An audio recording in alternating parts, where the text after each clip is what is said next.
Estamos con el profesor Ricardo Chica, docente de la Universidad de Cartagena.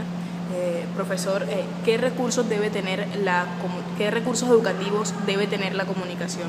Bueno, mira, desde la enseñanza de la comunicación, nosotros encontramos que la educación tú la puedes ver desde el punto de vista institucional y desde el punto de vista cultural.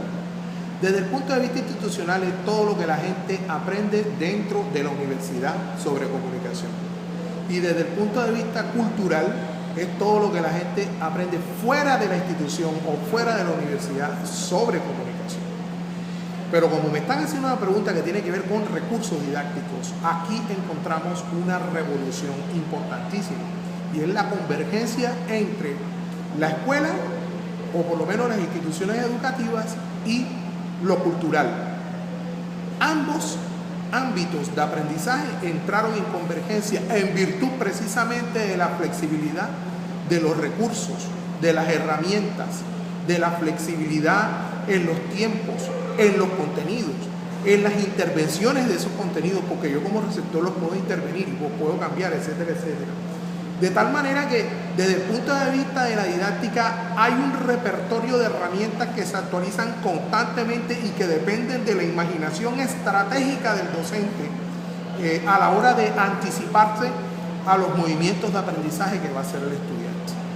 Entonces, a mí me parece que sí hay una fuerte relación entre la enseñanza de la comunicación y los recursos didácticos y que, lo repito, esto depende de la imaginación y de cómo lo use el profesor. ¿Estos recursos se pueden entender como mediaciones desde el punto de vista de Jesús Martín Barbero? Sí, claro que sí. Los recursos didácticos son elementos que sirven para facilitar un proceso de mediación, tanto a la hora de producir el mensaje como a la hora de consumir o de apropiarse o de aprender esos mensajes. Es decir, el proceso de mediación supone una decisión en donde tú seleccionas y descartas elementos para producir o aprender de ciertos mensajes. Entonces, por supuesto, hay recursos didácticos que facilitan esa mediación.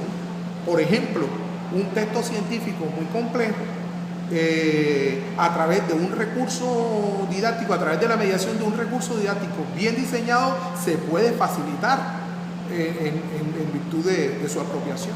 Okay. Por último, profe, ¿qué relación hace usted entre comunicación y educación? La relación es pedagógica. La relación básicamente consiste en que quien enseña tiene que tener la capacidad de ponerse en los pies de quien aprende. A mí me parece que ese es el primer vínculo, el primer aspecto de la relación. Tú tienes, como profesor, debes tener la capacidad de anticiparte a los movimientos de aprendizaje del otro.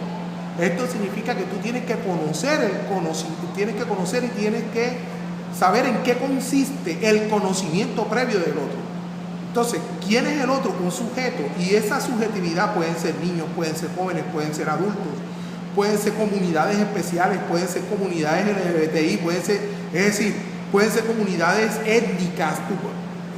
Es decir, tú tienes que tener muy en cuenta quién es tu audiencia en términos de comunicación o quiénes son tus estudiantes en términos de la educación, pero para el efecto es lo mismo, ¿verdad? Y cuáles son sus intereses, cuáles son sus visiones de mundo, cuáles son sus visiones de la vida en cuanto a la estética, en cuanto a la cosmogonía, en cuanto a la ética. Tú tienes que conocer esos referentes, ¿sí? Y es, lo repito, un movimiento comunicativo estratégico que tú tienes que hacer, que es conocer a tus estudiantes para luego desatar el proceso pedagógico. Vale, gracias.